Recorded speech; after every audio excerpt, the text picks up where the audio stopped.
다시 한번 옆에 앉아서 예배하는 분들이 옛날보다는 많이 멀어졌는데 서로 바라보면서 축복하며 이렇게 인사했으면 좋겠습니다. 당신이 극상품 포도나무입니다. 예. 인간이 농경 생활을 시작한 이후에 가장 먼저 재배하기 시작하였던 과실수가 바로 포도나무라고 이야기합니다.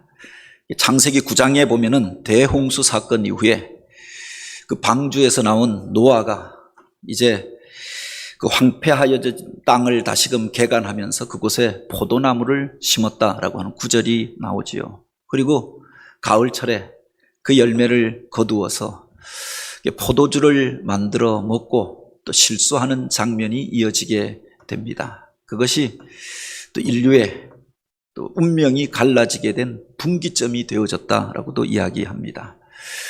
홍수가 나기 전에 이미 그가 그 종자와 묘목을 가지고 방주 안에 들어갔으니까 바로 방주에서 나와서 포도 농사를 시작할 수 있지 않았겠습니까? 그러니까 그 이전부터 이미 포도 농사를 지었다라고 하는 것을 알 수가 있죠. 그래서 어떤 분들은 창세기 2장에 나오는 에덴 동산에 있었던 그 선악과에 대하여 이야기할 때 우리가 흔히들 그렇게 오해하면서 그리는 사과가 아니라 그것이 오히려 포도나무가 아닌가 그렇게 해석하고 설명하는 이들도 있습니다. 가장 오래된 과실수가 바로 포도나무였다라고 이야기하죠. 출애굽한 이스라엘 백성들이 가데스 바네아에서 12정탐꾼을 뽑아서 가나안 땅에 들여보내잖아요. 가나안 온 땅을 그들이 정탐하고 돌아오면서 에스골 골짜기에서 그 거대한 포도송이를 따서 두 정탐꾼이 어깨에 메고 나무에 걸고 가지고 와서 사람들에게 그 땅에서 나는 열매와 그 소출들을 소개하는 장면이 있습니다. 그때 바로 하나님의 언약과 축복 그리고 또한 약속의 땅을 상징하는 열매가 바로 포도 열매였고 포도나무였다라고 하는 겁니다. 성경에 보면은 이 포도나무와 열매에 얽힌 많은 비유의 이야기들이 등장합니다. 시편과 잠언, 아가서, 이사야와 예레미야의 그 예언 가운데, 그 노래 가운데 바로 포도원에 대한 이야기가 나오잖아요. 그 포도원은 이스라엘을 상징하는 것으로 그들이 받아들였습니다. 그리고 그 포도원 농부를 바로 하나님에 비유하여서 이야기하고 있는 것들을 보게 되죠. 신약 성경에 보면 예수님께서도 생명 있는 삶에 대하여 이야기하시면서 포도나무의 비유를 말씀하셨습니다. 그만큼 이스라엘 땅에 그 팔레스틴에서 바로 자라는 나무들 가운데 그들이 가장 귀히 여기는 나무, 또 이스라엘 사람들이 사랑하였던 과일이 포도나무였다라고 하는 것을 알 수가 있습니다. 이것이 단지 이스라엘 땅에서만 나는 나무의 열매가 아니라 우리나라에서도 포도 열매가 맺히고 또 그것을 우리가 먹고 또 거두게 되는 시기가 아닙니까? 이 육사의 청포도에 보면은 내 고향 7월은 청포도가 익어가는 계절이라고 하는 구절이 나오는데 여기서 말하는 그 7월은 음력 7월을 말합니다. 그 뜨거운 그 여름볕을 맞으면서 포도송이들이 그렇게 맛좋고 탐스러운 열매를 맺게 되어지죠. 그리고 8월 말 9월 초에 이제 그 열매들이 시장으로 쏟아져 나오면서 집집마다 이 포도의 향연이 벌어지게 되는 겁니다. 그 탐스러운 열매를 먹고 또 그것으로 잼을 만들고 즙을 짜고 또 포도주를 담그고 뭐 이런 일들이 있잖아요. 얼마 전에 한 권사님이 샤인머스켓이라고 해서 한 선물을 보내주셨는데 처음 듣는 이야기라서 이게 무슨 새로 나온 비스켓이나 무슨 서양 과자인가라고 했더니 열어보니 바로 그곳에 포도송이가 담겨져 있는 겁니다. 근데 이전에 듣도 보도 못한 그렇게 알이 굵고 실한 근데 먹어보니까 더 신묘한 것이 껍질을 벗기지 않아도 되는 겁니다. 씨도 없는 것이 씹으면 아작아작 소리가 나는데 사과 향도 나고 또 망고 냄새도 나고 신묘한 맛을 내는 열매를 처음으로 먹게 된 겁니다. 그러면서 성경을 바라보는 관점도 바뀌어지게 되었다라고 하는 겁니다. 오늘 우리가 읽은 이 성경에 보면은 하나님께서 땅을 파고 돌을 제하고 그곳에 극상품의 포도나무를 심었다라고 하였습니다. 그 이전까지는 이 극상품의 포도나무가 무엇일까? 내 고향에서 강릉에서 먹었던 그 맛있는 머루포도 뭐 그런 것이 아닐까라고 생각했습니다. 거봉을 먹고 난 다음에는 이 포도가 그야말로 킹 오브 포도다. 이게 극상품의 포도다라고 생각했는데 샤인머스켓을 딱 먹고 나니까 그것은 그냥 상품 포도에 불과하였다. 그냥 알이 굵은 포도에 불과하였다라고 그렇게 생각하게 된 겁니다. 이게 진짜 극상품의 포도다. 그렇게 생각하고 이해하고 이 성경 구절을 해석하게 되었던 겁니다. 이사야 5장을 가리켜서 흔히 포도원의 노래라고 그렇게 이야기합니다. 이곳에 보면은 바로 거친 땅을 개간하여서 돌을 제하고 그곳에 아름다운 포도원을 가꾸고 극상품의 포도를 심었던 한 농부의 이야기, 포도원 주인의 이야기를 기록하고 있습니다. 우리가 이 가을철에 맛있는 과일들을 먹게 됩니다. 실하고 또 그렇게 탐스러운 그 열매들을 접하면서 먼저 우리가 기억해야 할 것들이 있습니다. 그것이 그냥 우리에게 온 것이 아니다라고 하는 겁니다. 그 전에 어떤 농부가 수고하고 땀 흘려서 그렇게 노동하고 그렇게 그곳에 많은 시간들을 투자하였던 것이 이렇게 열매로 우리 안에 오게 되어졌다라고 하는 거죠. 그냥 우리가 시장에서 완성된 것들을 보면서 그것이 그냥 이루어졌다라고 생각할 수 있습니다. 그런데 맛 좋고 실한 열매일수록 그 속에 농부의 수고와 헌신이 담겨져 있고 땀방울이 그 속에 배어져 있음을 우리가 기억해야만 하는 겁니다. 제가 강릉에 있을 때 부모님이 돌아가시고 밭이 남겨져 있어서 그냥 버려둘 수가 없어서 농사를 한 2, 3년 지어본 적이 있습니다. 뭐 지었다고 할 수도 없는 게 월요일 날 가서 한 2, 3시간 한번 땅을 갈고 씨앗을 심어 보았는데 교회 농사 짓는 분들한테 물어본 겁니다. 어떤 농사가 제일 쉽나요? 씨만 뿌리면 자라는 거 뭐 없나요? 그랬더니 그런 건 없다는 겁니다. 그러면서 그래도 좀 쉬운 게 무슨 고구마나 감자 같은 게 쉽고 또는 옥수수 같은 게 쉽다 한번 심어봐라. 그래서 배워서 심었는데 한 2년 3년 심어봤는데 거둔 것은 없는 겁니다. 열심히 사다가 돈 주고 씨앗을 사서 심었는데 덩쿨은 무성한데 가을에 거두려고 하면 알이 하나도 박혀져 있지 않는 겁니다. 수고만 온종일 땀 흘려서 땅을 갈고 팠는데 아무것도 나오지 않는 겁니다. 감자를 그렇게 박스를 사서 잘라서 심었는데 그거보다 더 조금 거두게 되었던 겁니다. 옥수수를 심었는데 거두는 시기를 놓치고 나니까 딱딱하게 굳어져서 먹을 수 없는 그런 것들을 거두어서 오게 된 겁니다. 그래서 농사가 쉽지 않다. 얻었던 교훈이 바로 그거죠. 그런데 이 감자나 고구마, 옥수수 정도가 아니라 가장 많은 수고와 또 헌신이 요구되어지는 바로 열매가 포도 열매더라. 포도 농사가 가장 쉽지 않다고 하죠. 한순간도 겨울철서부터 이미 가지치기를 하면서 1년 농사를 준비합니다. 끊임없이 가지를 쳐주고 약을 뿌리고 또 그렇게 가꾸어야 가을철에 실한 열매를 거둘 수가 있다라고 합니다. 포도가 그냥 맺혀지는 게 아니라 농부의 수고와 헌신 가운데 그 맛 좋은 열매가 맺혀지게 되는 거죠. 제가 안산에서 전도사로 사역할 때 여름 행사가 끝나고 나면 꼭 교사들이랑 봉사자들이랑 함께 대부도로 위로회를 가는 겁니다. 포도 농장으로 가는데 그곳에 가면은 포도 농장들이 그 얕은 산으로 바닷바람을 맞는 그곳에 줄지어 있는 것들을 보게 되죠. 그곳에서 행복한 시간들을 가졌던 기억이 있는데 생각해 보면은 그곳에 다른 것들을 심을 수가 없었기 때문에 포도원을 일구고 포도나무를 심었던 게 아닐까. 이 포도나무라고 하는 게 사실은 거친 땅에서 더 잘 자라고 또 황무하고 돌이 많은 그곳에서 바람을 많이 타는 그곳에서 자란 그 나무가 더 맛 좋은 열매를 맺게 된다고 하는 겁니다.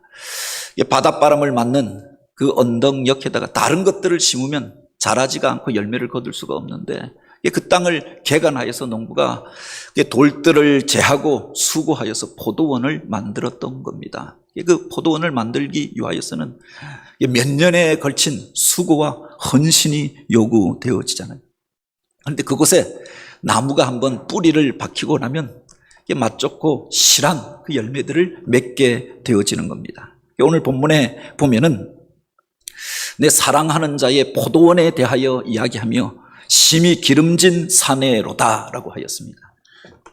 그 산이 그렇게 기름지고 아름다움에 대하여 노래하고 있는 것 아닙니까? 그런데 그 포도원이 만들어지기까지 농부의 수고와 헌신이 있었다라고 하는 거죠. 이 기름진 땅이 그냥 만들어지는 게 아니잖아요. 온갖 잡풀과 엉겅퀴로 그렇게 가득하였던 그 산에서 엉겅퀴를 걷어내고 잡초를 뽑아내고 그곳에 가득하였던 돌들을 제하여 낸 다음에 바로 밭이 만들어지고 포도원이 만들어졌던 것 아닙니까? 땅을 파서 또 돌을 제하여 포도원을 만들었도다라고 하였습니다. 그 아름다운 포도원이 만들어지기까지 바로 농부의 수고와 헌신이 있었던 거지요. 우리가 성경을 읽으면서 오해하는 것 중에 하나가 바로 가나안 땅을 향하여서 그 팔레스틴을 가리켜서 젖과 꿀이 흐르는 땅이라고 하는 구절이 자주 등장하는 겁니다. 그 땅이 그렇게 기름지고 좋은 땅인가 보다라고 우리가 생각할 수 있는데 정작 성지 순례를 가서 보면은 우리가 생각하던 것과 정반대인 것들을 보게 되죠. 이집트 땅, 또 이스라엘 땅, 요르단과 시리아 이런 데를 보면은 그야말로 거칠고 황무하고 돌들로 가득한 땅인 것들을 보게 되죠. 우리가 살고 있는 이 땅이 얼마나 아름답고 생명력이 넘치는 땅인가 깨닫게 되어지는 겁니다. 우리는 어디를 가도 그렇게 아스팔트가 콘크리트가 없는 것은 푸른색으로 나무가 있고 풀이 있잖아요. 그냥 버려두어도 풀이 무성하게 자라잖아요. 그런데 그냥 황무하게 메마른 땅에 돌들만 가득한 겁니다. 이스라엘 땅의 4분의 3이 바로 그 모래와 또 거친 돌들로 뒤덮여져 있다라고 하죠. 그곳에 들어가서 그들이 포도원을 가꾸고 농사를 짓게 되어진 것은 수고와 헌신 가운데 가능하였던 겁니다. 어떤 이들이 키부츠 농장에 가서 그곳의 그 아름다운 모습들을 보면서 과연 젖과 꿀이 흐르는 땅이 많네요 이렇게 이야기하면 그 사람들이 헛웃음을 친다고 하죠. 그 아름다운 농장을 가꾸기까지 수십 년에 걸쳐서 헌신하고 수고하여서 그런 농원이 만들어졌던 겁니다. 이 아름다운 열매가 맺혀지고 우리에게 오기까지 바로 그 전에 수고하였던 사람들, 농부의 헌신과 또한 땀방울이 그 속에 베어져 있었던 거지요. 거칠고 황무한 땅에 그 나무가 심겨졌다라고 하는 것은 그만큼 농부의 수고가 많았음을 의미하는 것 아닙니까? 역설적이게도 그런 땅에 심겨졌던 그 열매가 더 맛좋고 실하고 또 그렇게 많은 사람들이 기뻐하는 열매들을 그렇게 우리가 맺게 된다라고 하는 겁니다. 근데 여기에 보면은 그 농부가 그렇게 수고하여서 그곳에 극상품의 포도나무를 심었다라고 하였습니다. 그가 왜 그 거친 땅을 개간하여서 돌을 골라내고 몇 년에 걸쳐서 바로 그곳에 포도원을 가꾸었는가? 이 극상품의 포도 열매를 기대하였기 때문이 아닙니다. 여기 보면은 극상품의 포도나무라고 하는 말이 나오는데 히브리 원어로 보면은 소레크라고 그렇게 기록되어져 있습니다. 이 소레크라고 하는 말이 붉다 또는 크다라고 하는 의미를 가지고 있습니다. 거봉 이런 것처럼 크다, 알이 굵다라고 하는 의미를 가지고 있는데 실제로 또 이스라엘에 있는 지명을 가르치는 이름이기도 합니다.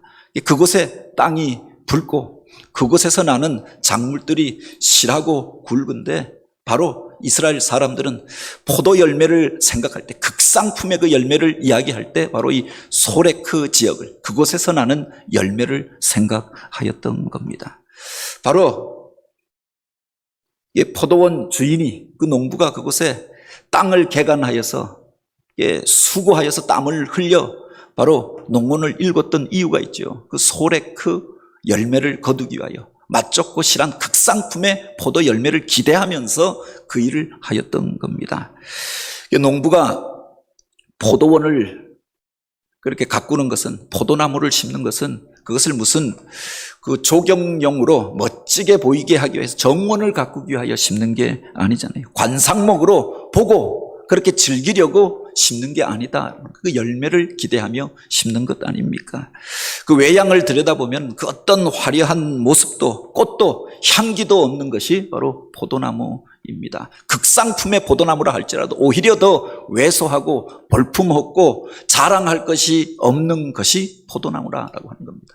무슨 레바논의 백향목처럼 우뚝 서서 많은 사람을 압도하는 그런 외양이 있는 것도 아니고, 그 남산 위의 저소나무처럼 그렇게 고고하고 품이 있는 모습도 아니라 뒤틀려 있고 땅으로 기면서 옹색하기 그지없는 나무가 바로 사실은 포도나무이지요. 그런데 주인이 그것을 심고 옆에다가 지지대를 세우고 또 그 실랑을 타고 그 덩쿨들이 오르게 하면서 그곳에 맛좋고 실한 열매가 맺혀지게 되어지는 겁니다. 농부의 수고를 통하여서 스스로 설 수 있는 나무가 바로 포도나무였던 거지요. 그리고 바로 그 나무에서 스스로도 지탱하지 못하여서 그 지지대를 의지하고 겨우 버티고 서 있는 나무가 포도나무였다라고 하는 겁니다. 그런데 그곳에서 극상품의 포도 열매가, 사람들이 기뻐하는, 많은 사람들을 행복하게 하는 그 좋은 소렉 열매가 열리게 되어졌던 겁니다. 포도나무의 존재 이유가 어디에 있느냐? 그 외양에 있는 것이 아니라 바로 그 열매에 있었다라고 합니다. 주인이 그 땅에 포도나무를 심었던 이유가 어디에 있느냐? 그 아름다운 열매를 기대하고 심었던 것 아닙니까? 여기에 보면은 포도 농원을 읽은 다음에 포도원 주인이 하였던 일을 또 이렇게 기록합니다. 그 중에 망대를 세우고 또 그 안에 술틀을 팠도다라고 하였습니다. 그 안에 그 포도원 주인의 기대가 담겨져 있는 것 아닙니까? 이곳에서 맛 좋은 열매가 맺혀지면, 그 실하고 많은 열매가 맺혀지면은 바로 그것을 가지고 포도즙을 짜는 그 틀에 넣어서 지디겨서, 그래서 그 진액을 가지고 발효하여서 포도주를 만들리라. 그래서 먼 곳이 아니라 그 포도원 안에다가 술틀을 만들어 놓았던 겁니다. 그것을 누군가가 무슨 들짐승이나 도둑이 훔쳐갈까봐 지키기 위하여 망대를 세우고 그렇게 밤잠을 자지 않고 자기 포도원을 지키고자 하였던 거지요. 망대를 세우고 술틀을 팠다라고 하는 것은 그 포도나무를 향한, 그 포도원을 향한 바로 주인의 기대감이 담겨져 있고 사랑이 담겨져 있는 것 아닙니까? 내가 이것을 어떻게든 지키리라. 그리고 그들이 맺을 그 열매에 대한 기대가 그 속에 담겨 있음을 보게 되지요. 그런데 그 뒤에 보면은 가을철이 되었습니다. 열매가 맺혔습니다. 그것을 따서 먹었더니 이게 먹을 수 없는 열매였다라고 하면 그 포도원 주인의 마음이 어떻겠는가? 바로 그 농부의 심정이 어떠했겠는가라고 하는 겁니다. 좋은 포도 맺기를 바랐더니 들포도를 맺었도다라고 하였습니다. 농부가 몇 년을 수고하여서 그 메마른 땅을 개척하여서 돌들을 제거하고 그곳에 포도원을 만들었습니다. 극상품의 포도나무를 심고 또 가지치기를 하고 북을 돋우고 그렇게 망대를 세워서 지키고 그리고 술틀을 파놓고 열매를 따서 재우고 이제 맛보았는데 먹을 수 없는 떫고 시고 또 그렇게 냄새나는 열매를 맺었다라고 하면 그 농부의 마음이 어떠했겠습니까? 그냥 맛없는 정도가 아니라 먹었더니 구역질이 나오면서 배탈을 일으키는 그런 열매였다라고 하면은 바로 그 포도원 주인이 그 마음이 어떠했겠는가라고 하는. 사실은 이 말은 이스라엘을 향한, 유다 사람들을 향한 하나님의 안타까운 마음을 기록하고 있는 구절이 아닙니까? 하나님께서 세상과 열방 가운데서 이스라엘을 제사장 국가로 택하시고 당신의 백성으로 삼으시고 그들을 지키시고 또 거룩한 나라를 세우게 하셨습니다. 그런데 그들이 이 땅 가운데서 하나님이 기대하시고 또 기뻐하시는 그런 열매가 아니라 엉뚱한 열매를 맺고 있음에 대하여 이사야를 통하여 책망하게 하였던 거죠. 원래 그들이 무슨 극상품의 포도나무, 대단한 민족이 아니었습니다. 원래 이스라엘을 가르치는 히브리라고 하는 말은 당시에 중군등을 떠들고 유랑하던 사람들을 가르치는 이게 떠돌이 쫓겨난 자를 의미하는 핫비루라고 하는 말에서부터 시작되어졌다라고 이야기하죠. 쫓겨난 사람들이고 땅 한 평 갖지 못하고 그렇게 중근동을 떠돌아다니는 유랑인들이었습니다. 그들의 조상이라고 하는 아브라함도 이삭도 야곱도 바로 그런 사람들이 아닙니까? 애굽에 내려가서 노예가 되어져서 종살이하면서 비참한 삶을 살던 그들을 하나님께서 이끌어내시고 시내산에서 언약을 맺으시고 말씀을 주시고 사명을 주셔서 가나안 땅에 들어가게 하시고 그곳에 바로 거룩한 나라를 세우게 하였던 것 아닙니까? 지금 와서 이스라엘 사람들이 그 땅이 원래부터 자기 땅이라고 주장하여서 그곳에 살고 있는 팔레스틴 사람들을 쫓아내려고 전쟁을 벌이는데 사실은 원래부터 그곳에 살던 사람들이 아니었습니다. 그 땅을 떠돌아다니던 유리하던 아람인이 아니었습니까? 그런데 하나님의 은혜로 인하여서 그 땅에 들어가서 집을 짓고 기업을 얻고 거룩한 나라를 세우고 하나님이 주신 복을 누리면서 살게 되어졌던 거죠. 그 속에 하나님의 기대하심과 그들을 향한 사랑이 있었던 것 아닙니까? 그런데 시간이 지나면서 그들이 그 사랑과 은혜를 떠나서 세상을 향하여 전락합니다. 과거에 그 땅에 살고 있었던 사람들이 섬기던 우상을 쫓아갑니다. 하나님을 믿고 또 이방을 비추는 빛으로 그들을 삼으시고 제사장 국가로 삼으셨는데 그 역할을 감당하는 것이 아니라 바로 악하고 추한 열매 들포도를 맺게 되었다. 그 속에 하나님의 책망하심이 담겨져 있고 하나님의 아픈 마음이 담겨져 있는 것 아닙니까? 그 뒤에 보면은 그들에게 정의를 바랐더니 도리어 포악이요 그들에게 공의를 바랐더니 도리어 부르짖음이었도다라고 하였습니다. 이것을 원어로 보면 더 실감나는 것이 이 정의라고 하는 말을 히브리어로 미슈파트라고 이야기합니다. 그런데 포악이라고 하는 말이 비슷한데 미슈파흐라고 그렇게 기록되어져 있습니다. 끝자리 한자가 다른 겁니다. 그런데 전혀 다른 의미로 해석이 되어지는 거죠. 공의를 가르치는 말이 체다카인데 부르짖음이라고 하는 말은 체아카라고 하는 말입니다. 중간에 자음 하나가 다른 겁니다. 겉모습은 비슷한데 비슷한 열매를 맺은 것 같은데 결과는 그 열매는 전혀 달랐다라고 하는 거죠.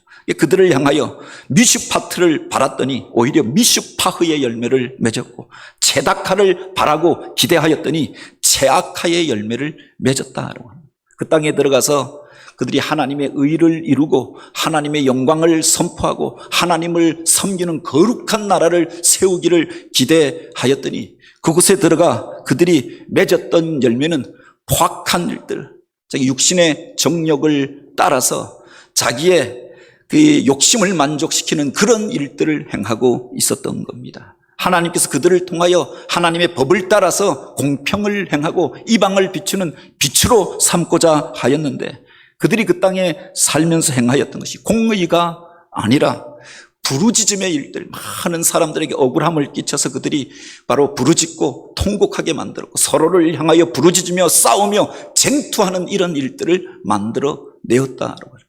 하나님께서 그들에게 기대하였던 열매가 아니라 엉뚱한 열매를 맺고 있는 이스라엘을 향한 유다 백성을 향한 안타까운 마음과 책망이 그 속에 담겨져 있는 거죠. 바로 오늘날 우리를 향한 하나님의 안타까운 마음이 그 속에 같이 담겨져 있는 것 아닙니까?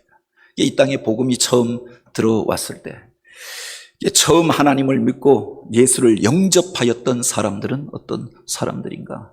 사실은 잘 사는 사람들, 무슨 왕족과 귀족들, 높은 양반들이 아니라 가난한 사람들, 세상 가운데서 절망하고 비참한 지경에 있었던 그들이 복음 안에서 희망을 발견하고 새로운 삶의 가능성을 발견하고 예수를 믿게 되어졌던 것 아닙니까? 아시아에서도 이 동양에서도 가장 가난한 나라였고 또 비참한 일들을 겹쳐서 겪고 있었던 그 백성들이 예수 안에서 소망을 발견하고 미래에 대한 희망을 보게 되어졌던 거죠. 양반 중에서도 남인계층의 그 권력에서 밀려났던 잔반들이 예수를 믿게 되었다라고 해요. 특별히 우리 성결교회는 그래도 양반들은 장로교회 찾아가고 그렇게 가난한 사람들, 서민들, 천한 사람들이 바로 성결교, 전도관을 통하여서 예수를 믿게 되어졌다고 이야기합니다. 그들이 하나님의 은혜를 받고 복을 누리고 잘 살게 되어지고 하나님께서 주시는 그 놀라운 복과 은혜를 누리며 살게 되어졌던 것입니다. 그 속에 우리를 향한 하나님의 사랑이 담겨져 있었죠. 그 전에 이 땅을 이와 같이 복된 땅으로 바꾸기 위하여 수고하고 헌신하였던 사람들이 있었음을 우리가 기억해야 합니다. 그 전에 우리를 향한 또한 하나님의 놀라운 은혜와 사랑이 있었음을 우리가 반드시 기억해야 하는 거죠. 그런데 오늘 우리가 어떤 열매를 맺고 있느냐? 오늘날 믿음의 사람들이, 주님의 교회가 이 땅 가운데서 어떤 열매를 맺고 있습니까? 우리가 기억해야 할 것들이 종자가 잘못되어져서 나쁜 열매를 맺는 것이 아니다라고 합니다. 극상품의 포도나무를 심었는데 들포도를 맺는 경우가 있는 거죠. 왜 그렇게 되어졌는가? 포도라고 하는 것은 바로 그 지지대를 타고 그 실황을 타고 오르면서 그렇게 7월, 8월에 뜨거운 태양볕을 받을 때, 하늘의 기운을 받을 때 극상품의 열매를 맺게 되어지는 겁니다. 그런데 어떤 가지가 위를 향하여 올라가는 것이 아니라 바닥을 기면서 내려가면서 땅의 음습한 기운을 받게 되어질 때 바로 극상품의 포도나무에서 들포도가 맺혀지기도 한다라고 하는 겁니다. 하나님의 은혜로 오늘 우리가 구원함을 얻고 하늘의 것들을 바라보는 자가 되라. 믿음의 주에 온전케 하시는 그분을 바라보라라고 하였습니다. 그래서 오늘 우리가 하나님을 예배하고 그분을 오늘 우리의 삶의 모델로 삼고 그 말씀을 묵상하며 그 은혜의 자리 안에 거할 때 극상품의 포도 열매를 맺을 수가 있는 거죠. 그런데 우리가 편하게 살려고 세상의 것들이 더 좋다고 땅을 향하여 기면서 들포도를 맺고 먹을 수 없는 세상 사람들이 떨보하고 그렇게 뱉어버리는 들포도를 맺게 되어졌던 것은 아닌가라고 하는 겁니다. 어떤 경우에는 그 포도나무는 극상품의 포도나무인데 그 실한 열매를 맺기 위해서 농부가 계속하여서 수고하는 게 있습니다. 농부가 가장 많이 하는 작업이 바로 가지치기 작업이라고, 장가지들을 잘라내고 온전한 줄기를 통하여서 영양분이 공급되어져서 실한 열매를 맺고 맛 좋은 열매를 맺게 하는 겁니다. 그런데 이 가지치기를 하지 아니하면, 전정 작업을 하지 않고 그대로 놓아두면은 열매는 많이 맺혀지는 것 같은데 먹을 수 없는, 그렇게 상품성이 없는 열매들만 맺게 된다라고 합니다.